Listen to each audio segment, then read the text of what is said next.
दाई अनि दाईको शुभ नाम के पर्यो? मेरो नाम बालाराम गन्धर्व। अनि घर कहाँ पर्यो दाई? घर मेरो राप्ती अञ्चल अहिले अनि यहाँ दाङ जिल्ला दाङ उपमहानगरपालिका 11 पर्छ हजुर। ए अनि अहिले यहाँ बसाइ कहाँ छ? मेरो सतुङ्गलमा छ। सतुङ्गल। अनि पेसा व्यवसाय त यही सारङ्गी नै बजाउने गरिरहनु भएको छ के अरे? मेरो पुर्खौली पेसा पनि भयो हाम्रो गन्धर्वको। अनि सानैबाट फेरि आमा नभएको सानैबाट 12 वर्षको उमेरबाट सारङ्गीतिर लाग्यो। ए हजुर। अनि बुवा बाजेहरूदेखि नै बजाउँदै आइरहनु भएको थियो? हजुर, हाम्रो बाजे बाबुले पनि बजाउनुहुन्थ्यो। ए ओके। अनि कस्तो छ त पेसा? अब बजाएरै पुग्छ यताउता परिवार पाल्नलाई? अहिलेसम्म बाबु पुगेको छ। अनि यसरी बजाउने क्रममा यता अरू कता कता बजाउनु भयो? यसरी सडकमा बजाउने बाहेक स्टुडियोहरूमा जाने यताउता? स्टुडियो आलाप स्टुडियोमा मैले लगभग 2 महिना काम गरेँ। आलाप हजुर। अनि त्यसपछि खुलदुली.com सारङ्गी संसारमा मैले प्रत्येक म्युजिक नेपालमा बजाएको छु। हाम्रो त्यहाँ के अरे सारङ्गी सम्राट हुन्थ्यो जङ्गबहादुर, उहाँ नि दाङकै हो है? हजुर, दाङकै हुनुहुन्छ। मेरो फुवाजु पर्नुहुन्छ। मिठो बजाउनुहुन्थ्यो है?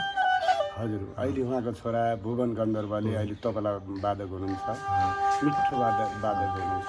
अनि केही दिन मात्रै अगाडि तपाईँलाई मैले युट्युबमा बलराम गन्धर्व भनेर धेरै पहिला एउटा भिडियो हेरेको थिएँ। अनि त्यो युट्युबमा अरू कता कता हुँदो रहेछ भनेर मैले खोजेको थिएँ कि 2 दिन अगाडि। अनि आज तपाईँले त्यहाँ बाटोमा गएको सुन्दा त म ठ्याक्कै त्यस्तै लाग्यो। अनि त्यही भएर तपाईँलाई यहाँ चाहिँ स्वागत गर्ने केही कुराकानी गर्ने मौका मिल्यो, खुसी लाग्यो है। अब मलाई पनि धेरै खुसी लाग्यो। अब ढुङ्गा खोज्दा देउतै भेटेको जस्तो लाग्यो। अब तपाईँकोमा धेरै समय चाहिँ लिन्न। अनि अब के गरौँ भन्दाखेरिमा एउटा तपाईँलाई मनपर्ने भाका चाहिँ टक्क अब गाउनुहुन्छ? गाउने बजाउने गरेर एउटा सुनाइदिनु नि त है।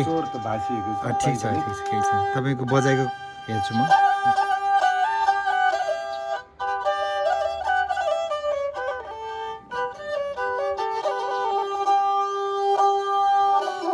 गाइनी दाइको सारङ्गीले दुखीको कथा भन्छ। काम गर्ने भोकाइरहने चलनको अन्त्य हुनुपर्छ। गाइनी दाइको सारङ्गीले दुखीको कथा भन्छ। काम गर्ने भोकाइरहने चलनको अन्त्य हुनुपर्छ।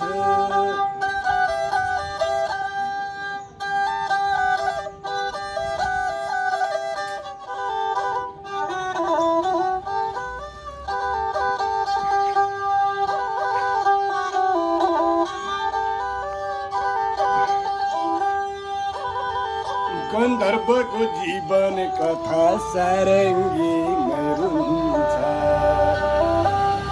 गन्धर्वको जीवन कथा सारङ्गीमै रुन्छ। भोगो पेट नाङ्गो छाती कहिले पुर्याउँछ। बाँच्ने गाह्रो भयो हामीलाई यति बिर्सौँ भने।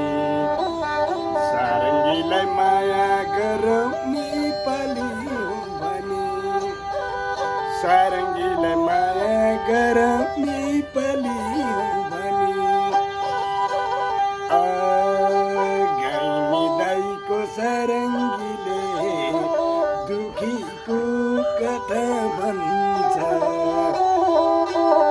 काम गर्ने भोकाइरहने चलनको अन्त्य हुनुपर्छ। चलनको अन्त्य हुनुपर्छ। अब एउटा यता कास्की तनहुँतिर बज्ने भाकाहरू बजाउनुहुन्छ? एउटा त्यताको नि यसो त्यता बढी चल्ने।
बजती उडेर खाडी बजिरही गाउँघरको गीतबारी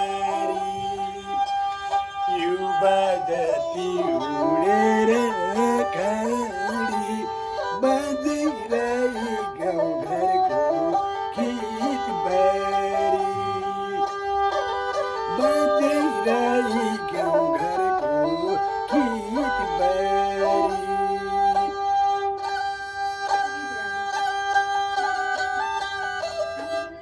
ठिक छ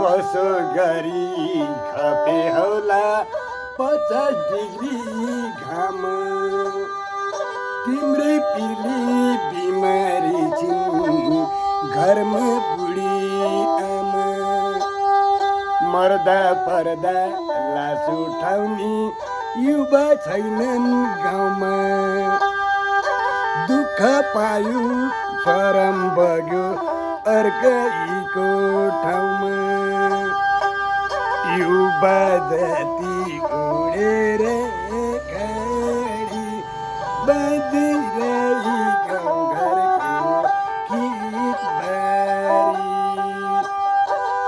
युवा जाति उडेर खाडी बजिरही गाउँघरको गीतबारी बजिरही गाउँघरको गीतबारी ल धेरै धेरै धन्यवाद दाइ अब एउटा लास्टमा तपाईँले आलाप एउटा मिठो सानो छोटो आलाप तपाईँले सुरुमा बजाउनु भएको थियो नि त्यस्तै एउटा बजाउनु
ल दाइ धेरै धेरै धन्यवाद है आज यसरी हुनुहुन्छ स्वस्थ रहनुहोस् व्यस्त रहनुहोस् अनि हाम्रो सारङ्गीलाई माया गरेर लाइक कमेन्ट सेयर अनि जरुर गर्नु नै छ फलो पनि गर्नु नै छ भन्दै म तपाईँहरूसँग बिदा हुन्छु हवस् त धन्यवाद हस् धेरै धेरै धेरै धन्यवाद दाइ